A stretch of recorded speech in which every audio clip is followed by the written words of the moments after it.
3주간 쉬고 오늘 이제 다시 사도행전 13장부터 이렇게 시작을 하게 되었습니다.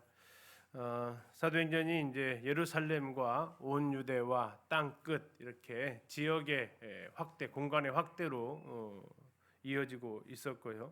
그래서 예루살렘에서 복음이 전해졌던 것이 이제 7장까지였습니다.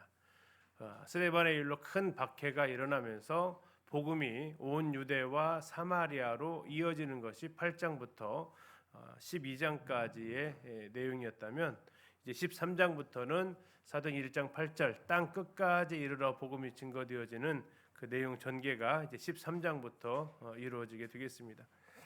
예루살렘 복음 전파 중심이 사도들에 의해서 이루어졌다면, 이제 사마리아 전도는 집사 중에 빌립을 통해서 확장되어졌고, 또 유대 땅은 또한 베드로를 통한 그 움직인 사역의 결과, 또 10장에서 이제 고넬료가 나오면서 이방인의 선교의 물꼬를 어쨌든 베드로에 의해서 트게 되고, 주님은 또 그 일들을 계속할 수 있도록 사도 바울을 9장에서 부르시게 됩니다.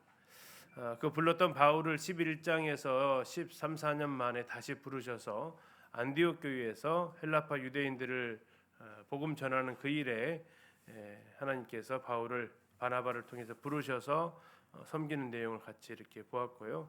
사도행 12장에서는 헤롯 아그리파가 야고보를 주님의 제자였던 그를 죽이고, 베드로도 갇혔지만 베드로는 풀려나고, 또 이제 그 헤롯이 또 바이세라에서 죽는 것으로 막을 내리는 것을 볼 수 있었습니다.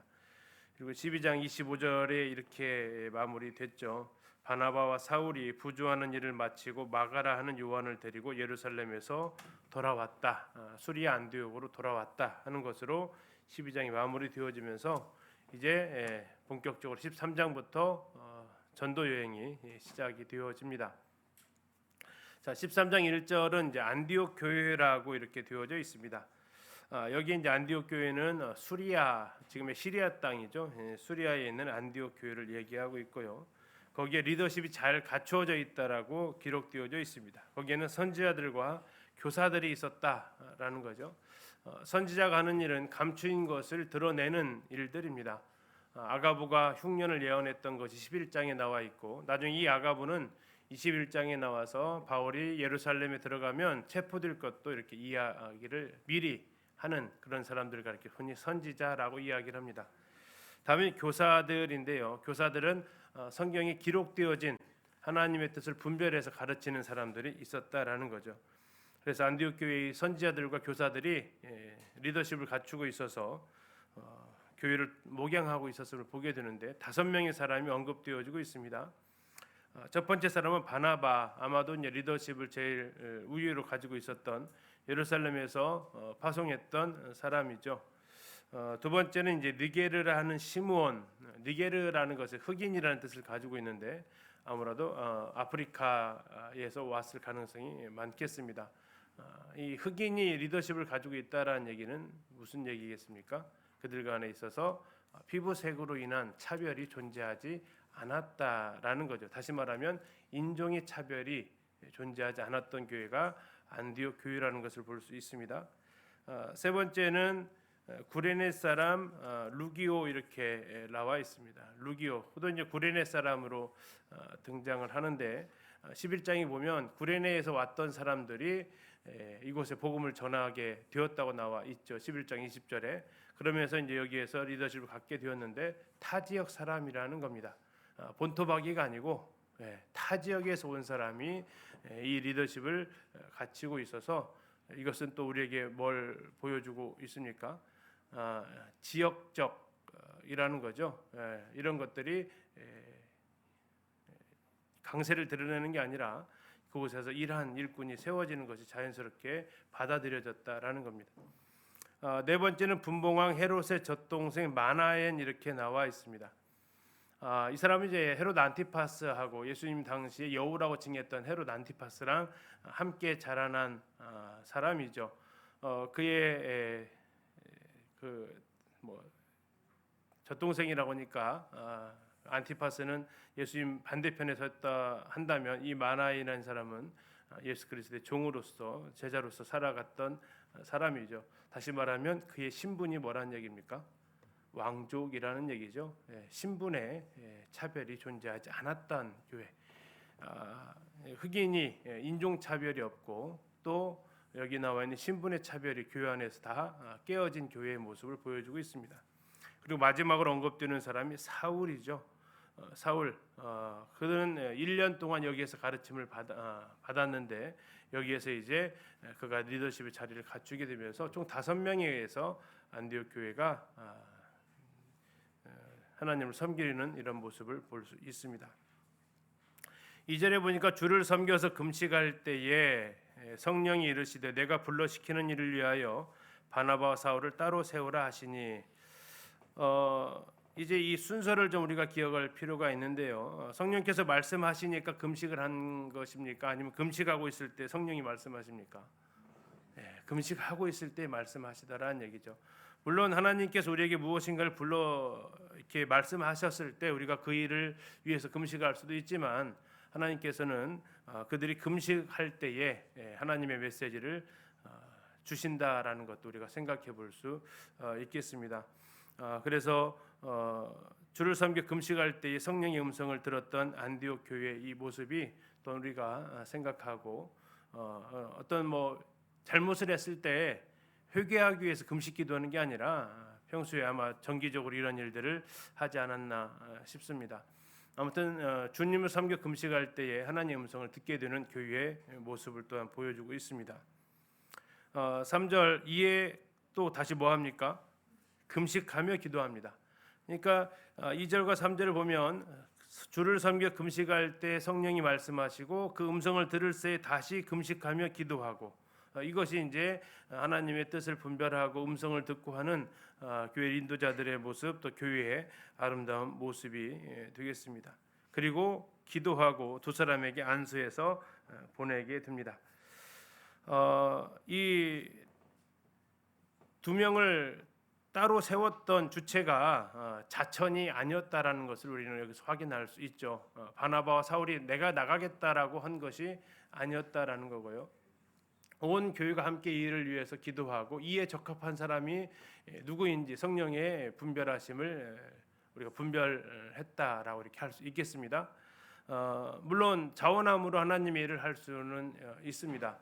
그러나 그보다 더 중요한 것은 교회가 이 일을 위해서 함께 분별하고 그의 사역에 누가 적합한지를 교회가 함께 기도하면서 세우는 이 과정이 더 아름다운 신약교회 모델로 우리가 이렇게 제시되어지고 있음도 우리가 살펴볼 수 있겠습니다.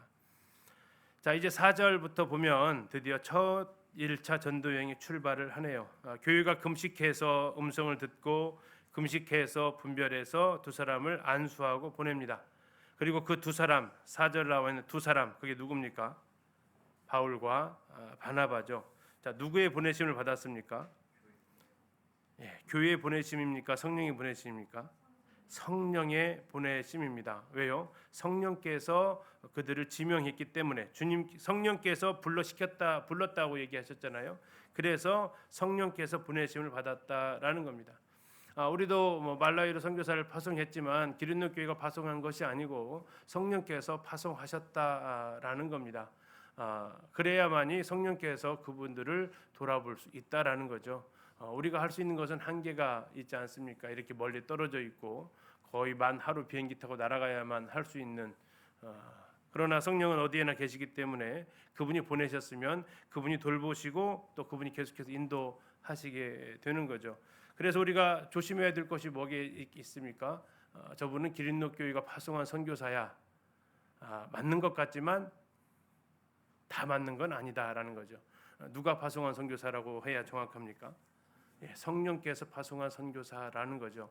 이게 이제 우리가 선교사들을 바라보는 또 전임 일꾼들이 세워지고 할 때에 그것을 바라보는 시각이죠. 이건 기린도 교회의 일꾼이 아니고 기린도 교회의 선교사가 아니라 주님의 일꾼이고 주님이 세우신 선교사다라는 그 시각, 성령께서 그 일을 하신다라는 교회는 그 일을 분별하고 그 일에 함께 책임을 지면서 안수해서 보내는 역할을 하는 거지. 우리가 파송했으니까 우리가 또 안수했으니까 이것은 우리의 일꾼이다라는 개념은 자칫 우리가 성령의 권한을 침해할 수 있음도 우리가 주의해야 될 것 같습니다. 자, 두 사람이 보내심을 받아서 실루기아에 내려갑니다. 왜 내려갔을까요? 배를 타기 위해서 내려갔다라고 합니다. 자, 전주에서 배를 타려면 어디로 가셔야 됩니까? 군산으로 가셔야겠죠. 바닷가로 가셔야겠죠. 마찬가지입니다. 수리 안디옥은 내륙에 있었고 그 내륙에서 이제 목적지가 섬이었기 때문에 배를 타야만 했고 배를 타기 위해서 그들이 간 곳은 실루기아라는 항구라는 곳입니다. 이게 지금 이제 실루기아 항구의 모습입니다. 지금 이제 항구의 기능을 많이 상실해 버렸는데요. 왜 상실했을까요? 이렇게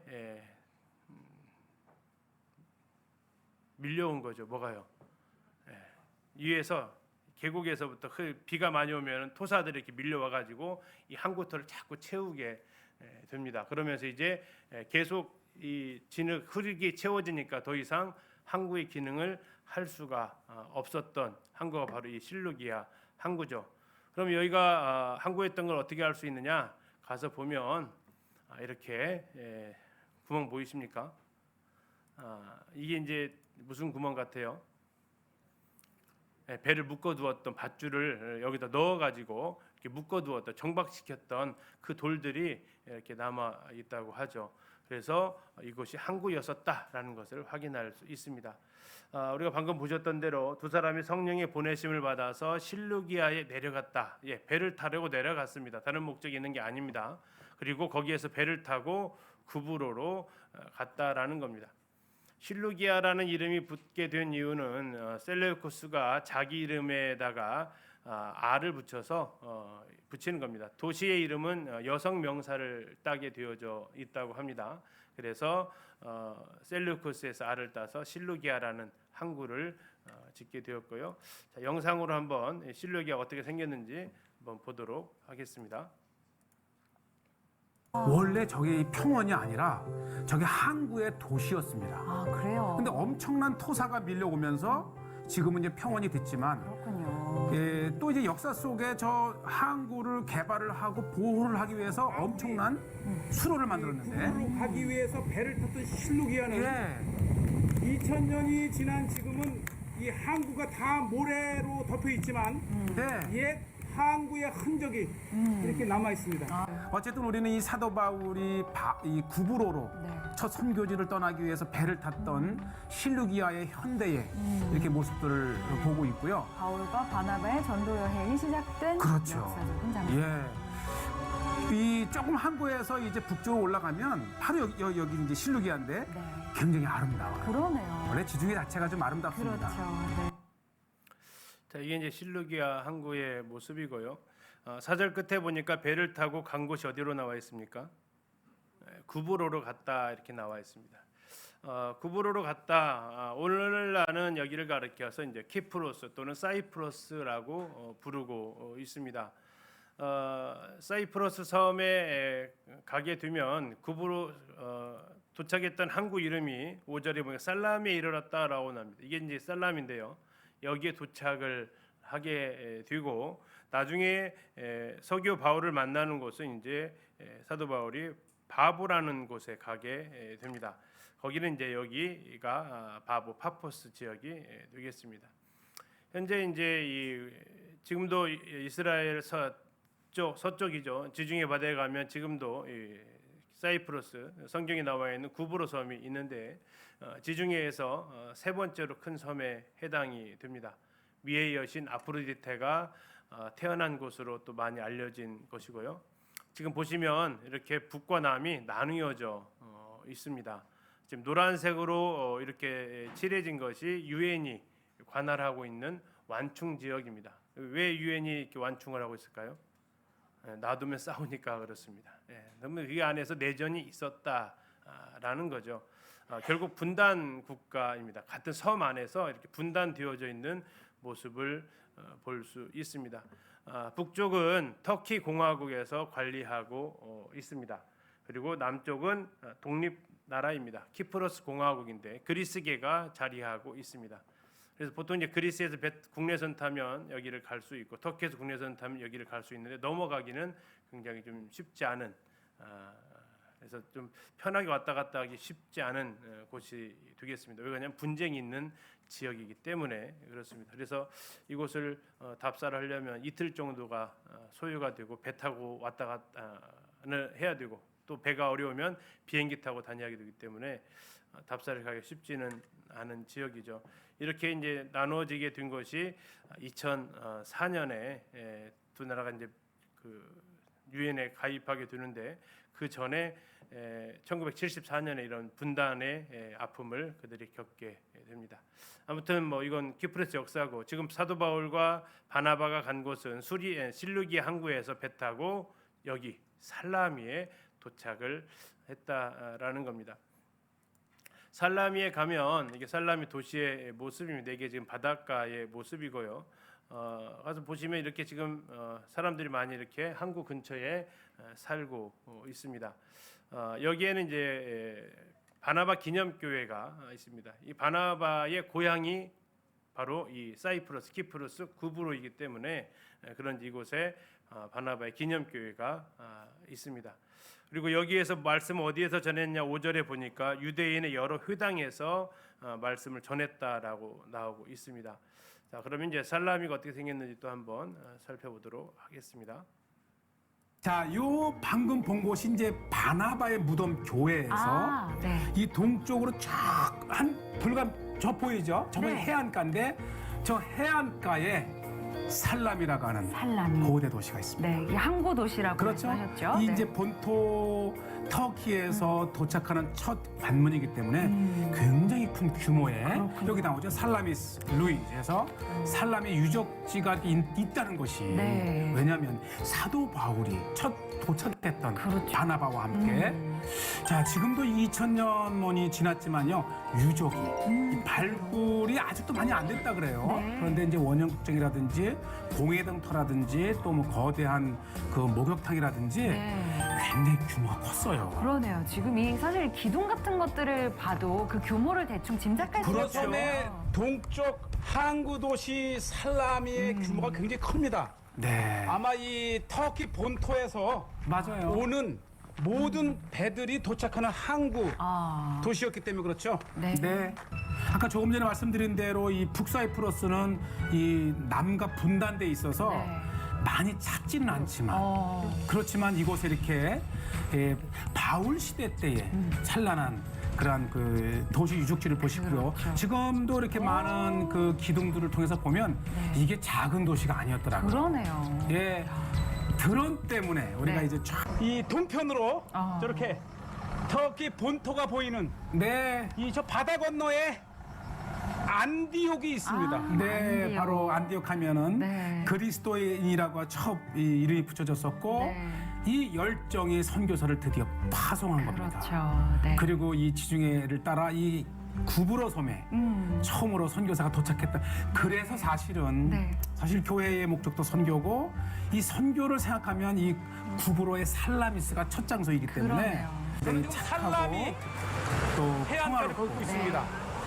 2000년 전 사도 바울은 이곳 살라미 어딘가에 네. 도착을 했을 겁니다.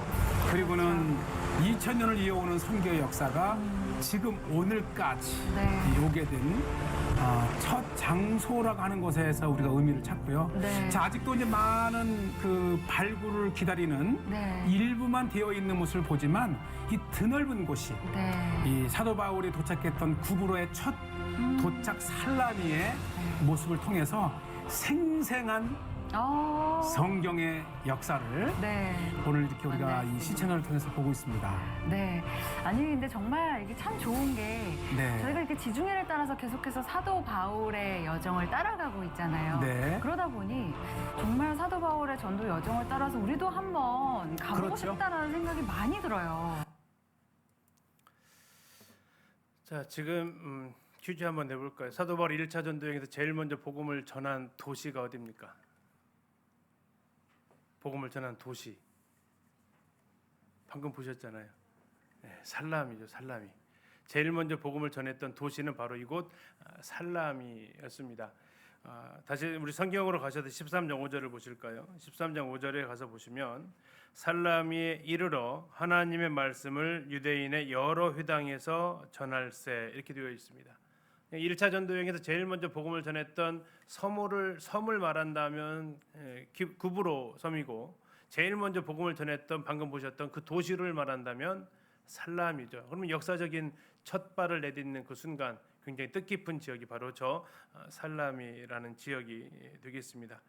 자, 그때 이제 요한을 수행원으로 두었다. 이 요한은 앞에서 사도행 12장 25절에서 나와 있었던 바나바의 생질 마가 요한을 얘기하고 있습니다. 마가복음의 기록자였던 그 사람이죠. 자, 그다음에 6절에 보니까 온 섬 가운데로 지나서 어디에 갔습니까?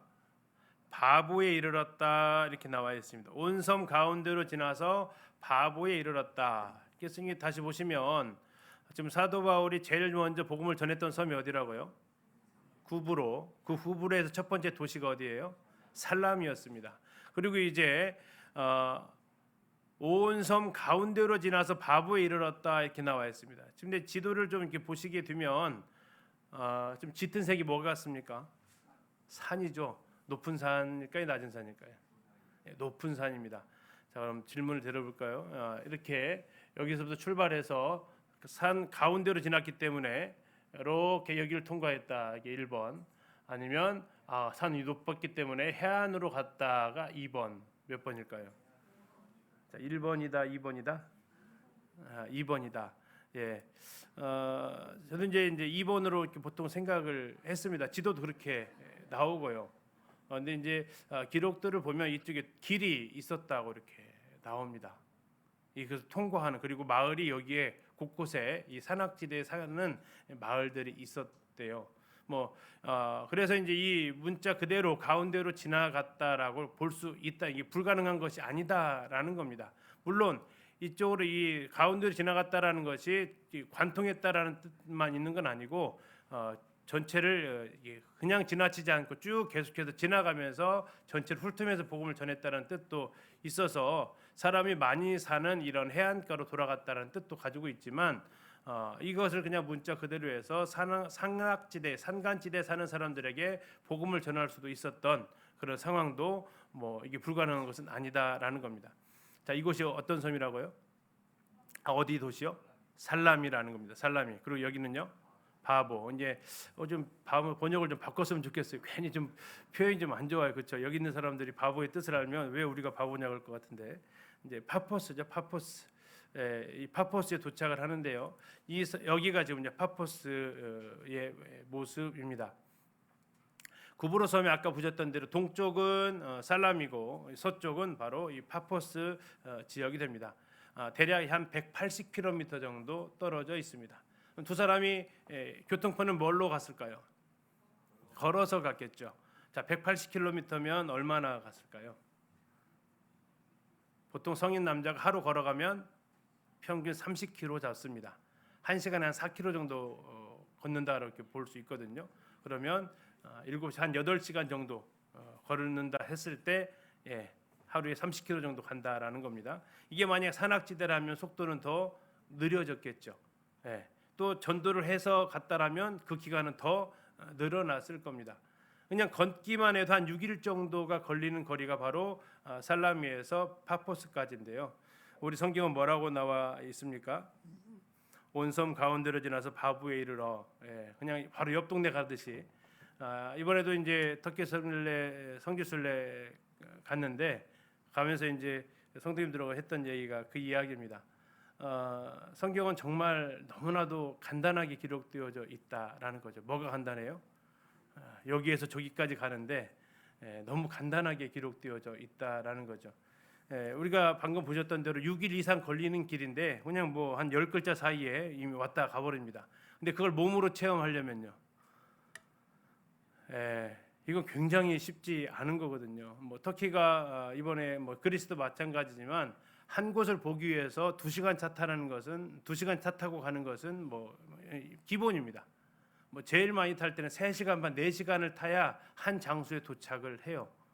자, 그러면 이제 버스 타고 가는데 제 이번에 갔을 때 59인승 하나 타고 51인승, 우리나라에는 없는 버스 같아요. 이제 그 버스를 타고 갑니다. 그러면 편할까요? 이게 우등고속이 아니란 말이에요. 굉장히 불편하고 이렇게 가게 됩니다. 그 기간을 가는데 감사가 나올까요? 약간의 불평이 나올까요? 차 타고 4시간 이렇게 한 번 간다면 언제 도착해요부터 시작해서 이제 그런 얘기를 자연스럽게 나오죠. 그런데 사도 바울은 이 길을 그러면 한번 생각해 보세요. 3시간 걸렸다. 시속 80km로 3시간 가면 얼마 갑니까? 240km. 걸어서 가면요. 8일. 38, 24, 8일. 그런데 뭐 걷기만 했습니까? 가면서 전도하게 되면 열흘 이상 걸리는 길을 우리는 3시간 만에 가면서도 입에 자꾸 이제 힘드니까 계속 버스만 타고 가니까. 그런데 이제 성경에서는 아주 간단하게 나오거든요. 비시디 안디옥에서 이고니온으로 갔다. 한 3시간 거리인데 이렇게 이제 기록되어졌는데 우리 보고 쓰라고 하면 그 사이에서 있었던 구구절절한 이야기를 다 쓸 것 같은데 여기는 아주 간단하게만 기록을 합니다. 온 섬 가운데로 지나서 바보에 이르렀다. 파포스에 이르렀다. 180km 가는 먼 길이었습니다. 자, 그곳에서 이제 하나의 사건이 등장을 하는데요. 이제 바 예수라는 사람을 만나서 하는 사건이 등장합니다. 앞에서 살라미에서는 유대인의 회당에서 있었던 사건을 뭐 자세하게 기록하고 있지는 않습니다. 오히려 6절에서 있었던 이 서기오 바울과 바예수라는 그 사람에 대한 이야기를 더 자세하게 다루고 있죠. 여기에 가게 되면 지금 건물이 하나 이렇게 있습니다. 이 건물이 무슨 건물이냐면 바울 채찍교회로 알려져 있는데요. 성경에 바울이 고린도후서 11장에서 매를 맞았다라고 이렇게 나옵니다. 복음을 전하다가 몇 번 맞았다고 혹시 기억나세요? 40에 하나 감한 매를 5번 맞았다고 나와요. 그 다음에 또 그렇게 매 맞은 것만 나오는 게 아니고 또 뭐도 나왔을까요? 태장으로 맞았다라고 하는 겁니다. 이게 40에 하나 감한 매는 유대인들에게 매를 맞은 거고요. 40에 하나 감한 매는 로마인들에게 이제 맞은 매라고 볼 수 있습니다. 나중에 16장 할 때 좀 보겠는데 이 매 맞은 내용이 근데 우리가 사도행전을 쭉 읽어보면 나와요, 안 나와요? 안 나옵니다. 과연 어디서 매를 맞았을까 이렇게 봤을 때 제일 먼저 매를 맞았던 곳으로 전승으로 전해져 오는 것이 바로 이곳 파포스 섬입니다. 그래서 저기에 바울 채찍 기념교회가 있습니다. 한번 영상을 통해서 파포스 섬을 한번 보도록 하겠습니다. 구브로 섬, 현재 사이프러스 최서쪽의 이 도시 모습인데요. 네. 굉장히 번화한 도시 끝에 이렇게 항구가 있고 성체가 있다가 구브로 섬의 그 열정이죠. 동쪽 그쵸, 살라미에 그쵸. 도착한 예. 사도 바울은 네. 220km가 넘는 이 서쪽 끝까지 이 바보까지 와서 복음을 예. 전합니다. 요것이 오늘의 핵심입니다. 바로 요것이 이 사도 바울의 채찍 기둥교회. 채찍 기둥교회. 예, 이 채찍 기둥교회. 네. 이 성경에는 그냥 바울이 이곳에서 뭐 이렇게 엘루마와 뭐 이렇게 이런 많은 지역을 했지만은 후에 사도 바울이 내가 40에 한 대 감한 매를 5번 태장을 받았다고 기록을 되는데 어딘지는 기록을 안 해놨습니다. 그 장소가 안 나와 있고. 근데 그 중에 한 것이 바로 이 바보라는 거예요. 예. 그래서 이 사도 바울이 이 많은 뭐 이적도 하고 또 이 마술사 엘루마 또 서기오 총독도 전도하고 많은 역사 속에 있었던 이 이곳에서 사도 바울의 기둥이라는 것이 고난을 있습니다. 또 받습니다. 이 성경에는 자세히 기록되어 있지 않지만 이곳 전승에는 사도 바울이 40에 한 대 감한 매를 맞을 때에 이 기둥에서 이렇게 묶여 매를 맞았다고 합니다. 네. 묶여서. 제가 저거를 수십 년 전부터 보는데 세인트 폴스 필라에서 그러니까 이 사도 바울이 이 지역 이 전도 현장에 오니까 생생하게 자, 무슨 기둥이라고요? 사도 바울의 기둥. 사도 바울이 채찍 맞았다라는 그 기둥 이렇게 되어져 있습니다. 자, 이곳 이제 파포스에서 이렇게 되어진 부분입니다. 다시 이제 6절로 가서 보시면 거기에서 유대인 거짓 선지자인 마술사를 만나게 됩니다. 7절 보시겠습니다. 그 마술사 이름은 이제 바예수였죠. 7절 그가 총독 서기오 바울과 함께 있으니 그는 이제 바예수라는 마술사입니다. 서기오 바울은 지혜 있는 사람이라 바나바와 사울을 불러 하나님의 말씀을 듣고자 하더라. 이 마술사 엘루마는 그들을 대적하여 총독으로 서기오 바울로 믿지 못하게 힘쓰니 바울이라고 하는 사울이 성령이 충만하여 그를 주목하고 이르되 모든 거짓과 악행이 가득한 자요 마귀의 자식이요 모든 의의 원수요 주의 바른 길을 굽게 하기를 그치지 아니하겠느냐.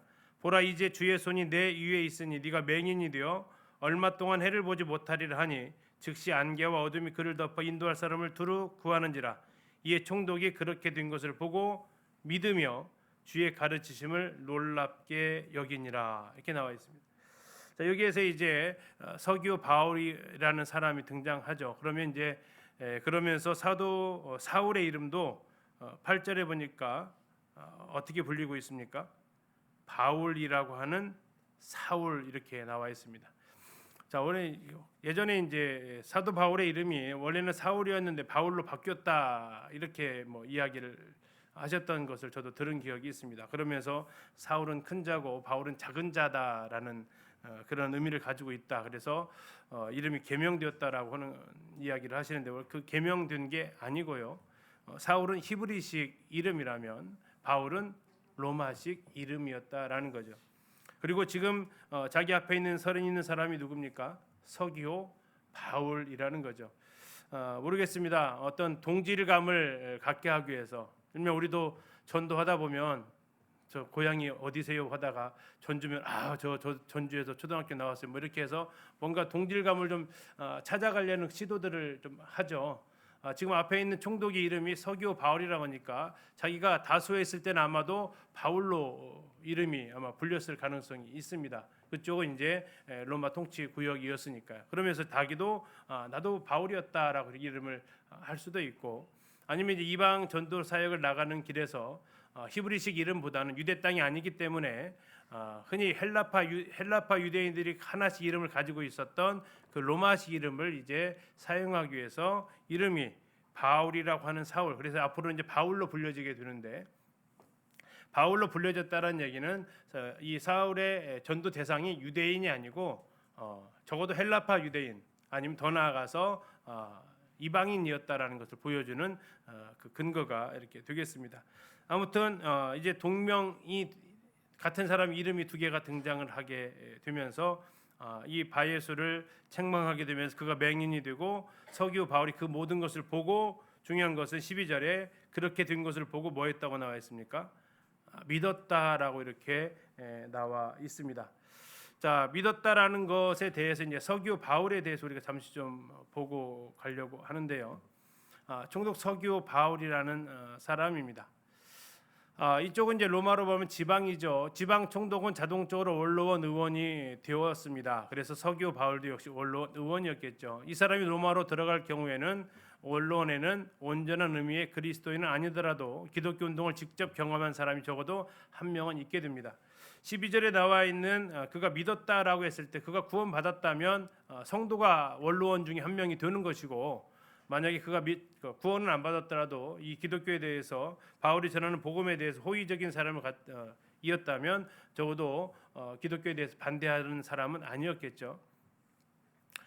서기오 바울이 완전히 회심했다라는 간접적인 증거가 있는데요. 그것은 이제 세르기우스 파울이라는 이름을 가진 한 로마인 가정에 가정교회가 존재했다는 그런 문헌에 드러나 있습니다.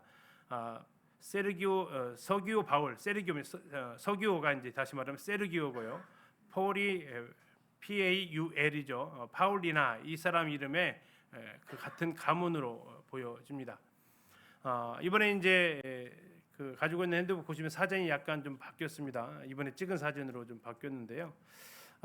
터키의 비시디 안디옥을 요즘은 얄바츠라고 합니다. 얄바츠라고 합니다. 그 박물관이 있는데요. 거기에 가서 보니까 세르기우스 바울이라는 이름이 새긴 이 비문이 발견이 되었습니다. 자, 여기 보시면 파블로스 이렇게 되어 있습니다. PAV 이렇게 되면서 파블로스 이렇게 나와 있고요. 여기 SER에서 세르기우스 이렇게 되어져서 세르기우스 파블로, 이게 서기오 바울이라는 기념비가 이게 어디서 나왔다고요? 비시디 안디옥에서 나온 겁니다. 이게 나오면서 하나의 궁금증이 풀렸습니다. 무슨 궁금증이 풀렸겠습니까? 사도 바울이 왜 파포스에서 비시디 안디옥으로 넘어가게 되었나 하는 그 궁금증이 풀린 겁니다. 1차 전도 여행이 구브로가 목적이었다라면 이제 파포스에서 채찍까지 맞고 복음을 전했다 한다면 어떻게 하면 됩니까? 다시 돌아가면 되죠. 이 구브로가 전도의 목적지였다면. 그런데 전도의 목적지가 아니고 이제 하나의 과정이 되는데, 그리고 나서 그가 간 곳은 어디로 갑니까? 이제 13절에 가서 보면 배를 타고 밤빌리아로 올라갔다라는 얘기가 나옵니다. 거기도 목적지가 아니었고요. 더 올라가서 바로 비시디 안디옥까지 그 가는 것이 목적이었다라는 건데, 과연 그는 왜 비시디 안디옥까지 올라갔는가? 바로 이제 이 비문에서 답을 찾을 수 있다라는 겁니다. 자, 이 비문에 나와 있는 파블로스는 사도 바울일까요? 아니면 방금 우리가 읽었던 서기오 바울일까요? 서기오 바울이라는 겁니다. 그러면 서기오 바울의 연고지였던 이곳에 누가 갔다는 얘기입니까? 사도 바울이 지금 갔다라는 겁니다. 자, 이제 문헌에 보니까 서기오 바울의 후손들은 AD 232년까지 6대째 비시디아 지방을 다스리는 로마의 원로원 회원이었다고 합니다.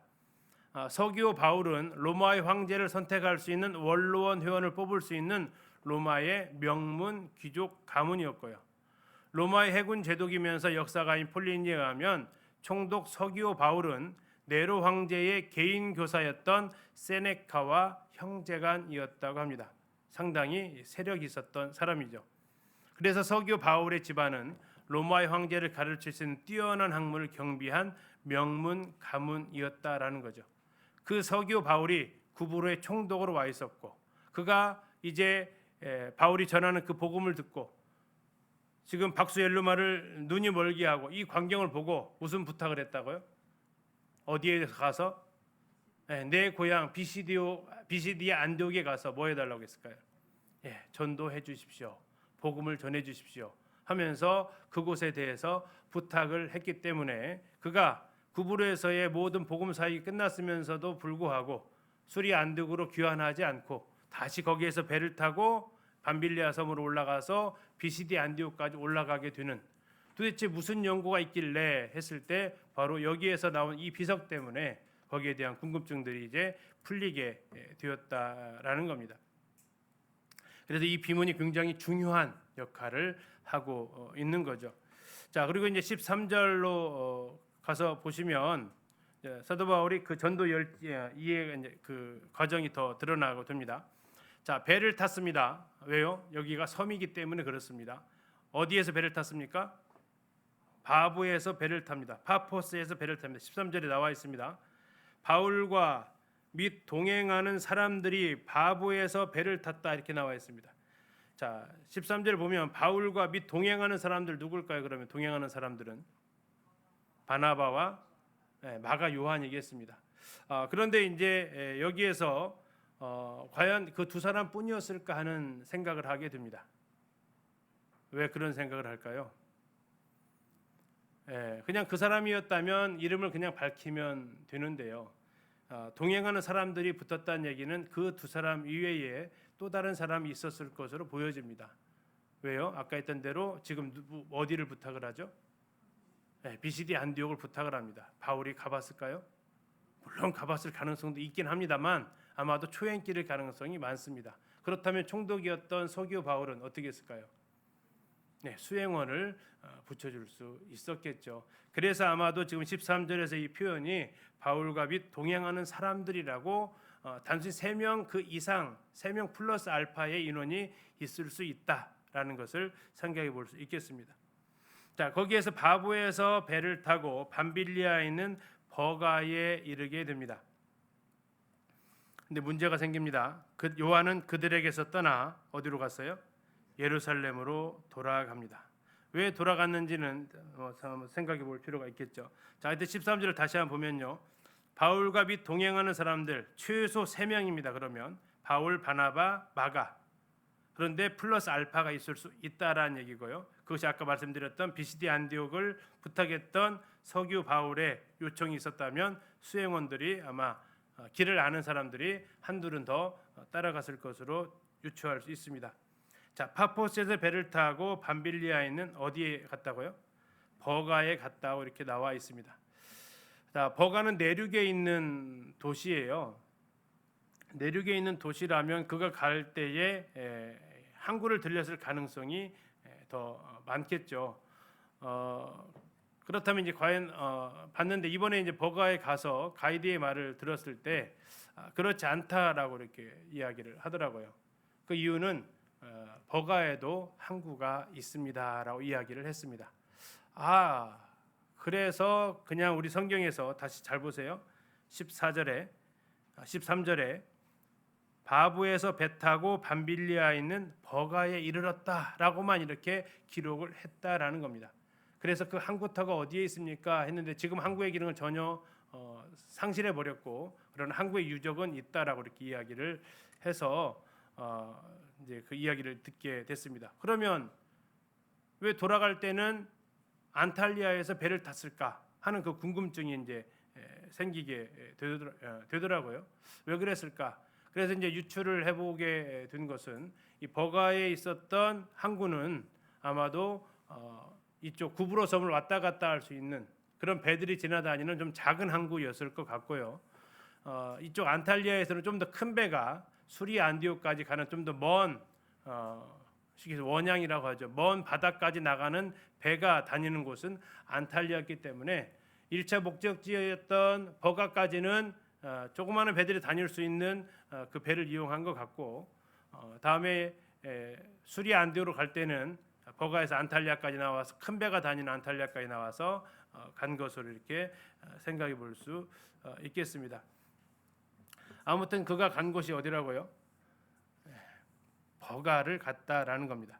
자, 이번에 이제 저희가 버가를 가게 됐는데요.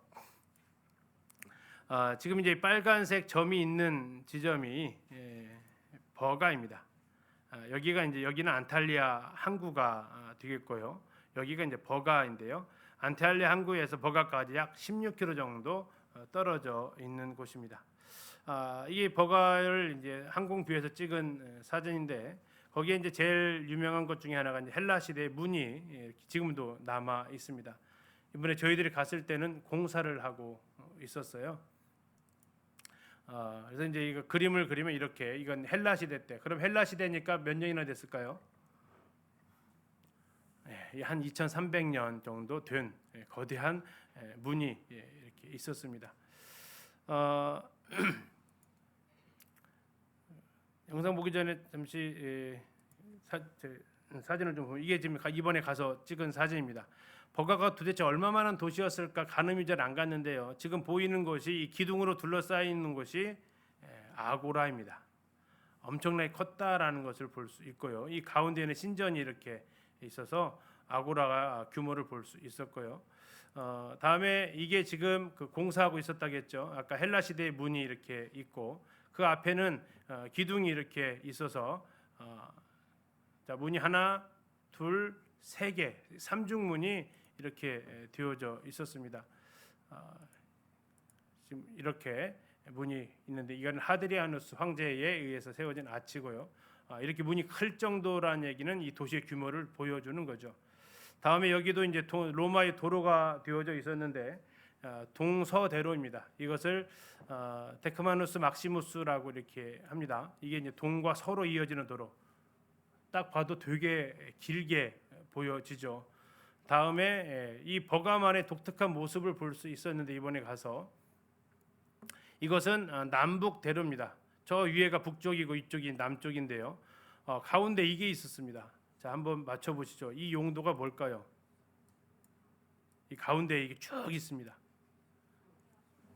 뭘까요? 한옥마을 가시면 이게 도로에 시원해 물 흐르는 길 있죠.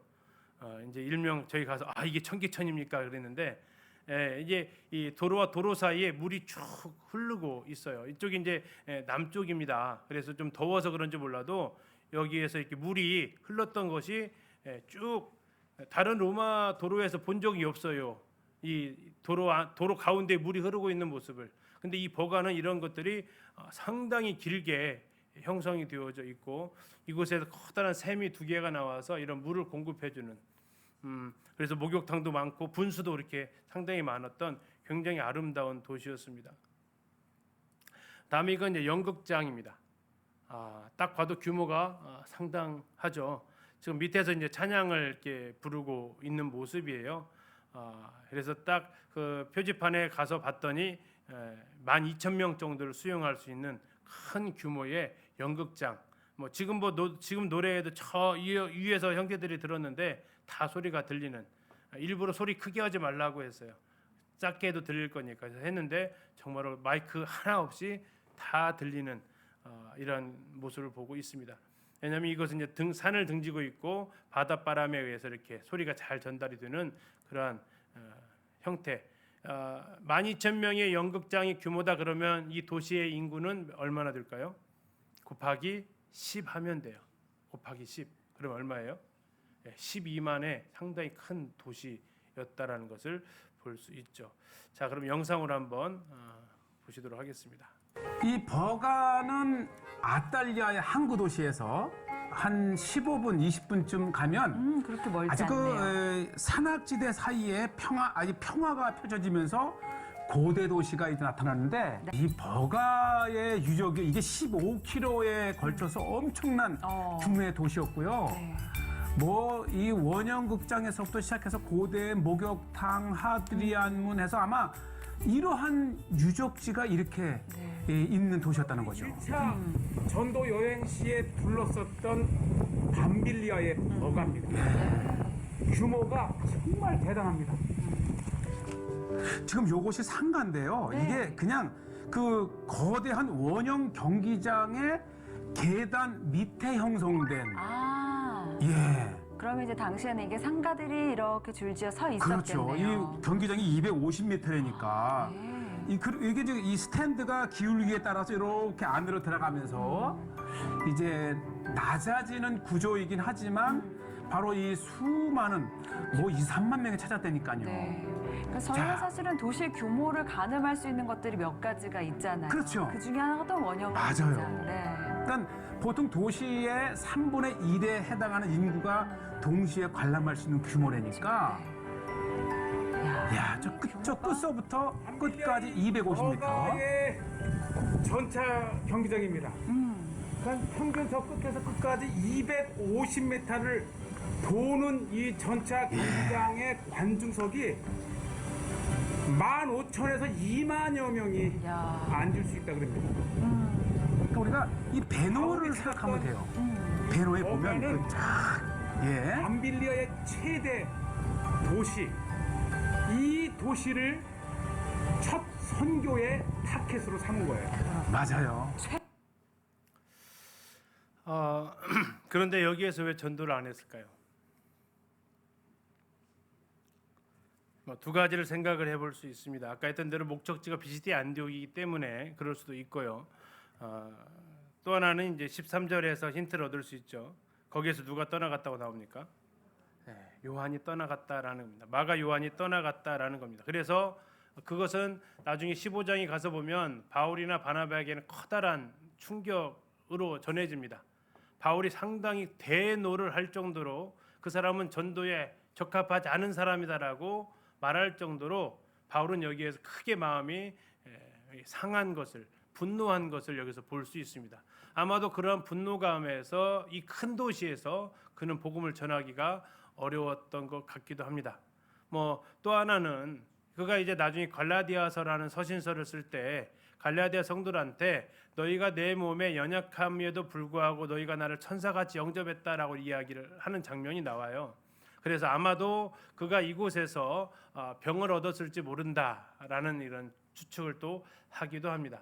아무튼 마음의 고통이었든 아니면 이런 질병의 아픔이었든 그는 이 버가라는 곳에서 복음을 전하지 못합니다. 대신 언제 다시 복음을 전합니까? 1차 전도여행을 마치고 오는 길에 그는 이곳을 그냥 지나칠 수만은 없었다라는 거죠. 그래서 돌아오는 길에 그는 이곳에서 복음을 다시 전하게 됩니다. 뒤로 가셔서 14장 25절 한번 보실까요? 14장 25절. 자, 보시면 말씀을 어떻게 했어요? 어디에서요? 버가에서 전하고. 사도행 14장 25절입니다. 말씀을 버가에서 전하고. 지금 13장에서는 버가에 도착했고 요한이 돌아갔다고 나옵니다. 그리고 여기서 복음을 전하지 못해요. 근데 방금 보셨던 대로 여기는 대단히 큰 도시였습니다. 연극장도 12,000명 수용할 수 있고요. 그 배너에 나오는 마차 경주할 수 있는 이곳은 15,000에서 20,000의 관중을 수용할 수 있는 굉장히 큰 경기장을 가지고 있었고, 아까 그 동서대로 남북대로 펼쳐져 있는 아고라, 이것을 봤을 때 사도 바울의 그 전도 열정이 이곳을 지나칠 수 없는 대도시였습니다. 그럼에도 불구하고 그는 1차 전도여행 올라갈 땐 이것을 그냥 지나쳤고 내려오면서 다시 이곳에서 복음을 전하게 되는 모습을 여기서 이제 확인할 수 있습니다. 도대체 마가는 왜 예루살렘으로 돌아갔을까? 빅게이츠 주석에서 5가지 이야기를 합니다. 아마 그는 리더십의 변화를 깨달았을 것이다라는 거고요. 바나바가 방금 우리가 4절부터 12절까지 보셨잖아요. 바나바가 뭐 했다라는 내용이 있어요, 없어요? 바나바가 뭐 했다? 없어요. 근데 이곳은 누구의 고향이에요? 바나바의 고향임에도 불구하고 바나바가 뭘 했다라는 기억은 없고, 전부 다 바울이 한 내용들만 나와 있어서 자기의 삼촌이 여기에 대해서 이제 소유되었다라는 걸 느끼면서 마음이 상해서 돌아갔다 하는 주장이 하나 있고요. 두 번째는 이제 이곳에서 이방인에 대한 이런 모습들이 강조가 되어지게 됩니다. 그러나 그는 유대인이었고 그러므로 인해서 거기에 대해서 그가 불편함을 표했다라는 거죠. 세 번째 주장은 그는 아마 바울이 여행하기로 결정한 타우루스 산맥을 보았다라는 겁니다. 버가에서 이게 딱 올려다보면 타우루스 산맥이 보이는데 그냥 절벽 같은 산이 이렇게 딱 흔히 서 있습니다. 이 바닷가 쪽이니까 해발고도 0입니다. 그렇죠. 근데 타우루스 산맥은 2,000m가 넘는다라는 얘기죠.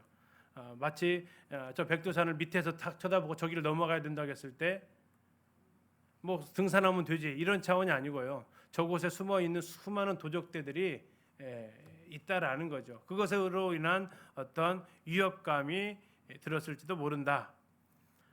네 번째, 바울이 버가라는 곳에 했을 때 여기에 이제 전염병이 돌았는데 말라리아 같은 거죠. 여기에서 그는 바울이 심하게 앓는 모습을 보게 되고 이에 두려워서 집으로 돌아갔을지도 모른다라는 겁니다.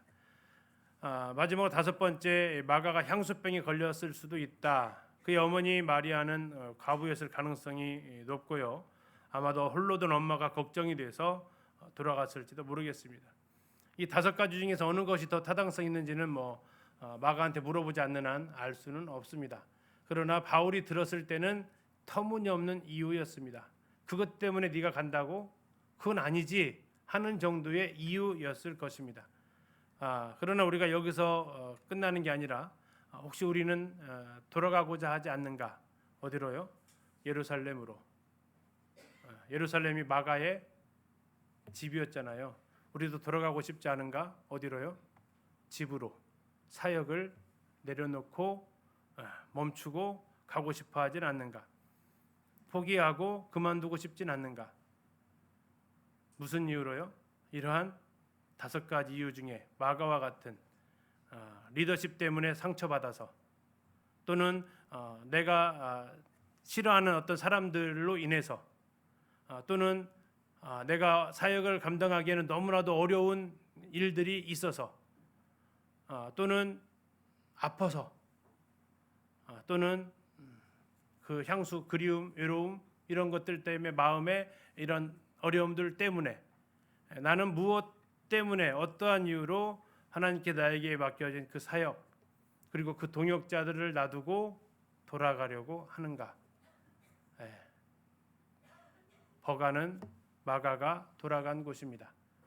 우리는 과연 그러면 어디에서 돌아가려고 하는가 이런 것들 한번 더 생각해보는 장면이 바로 이 버가의 마가의 모습이라고 생각할 수 있습니다.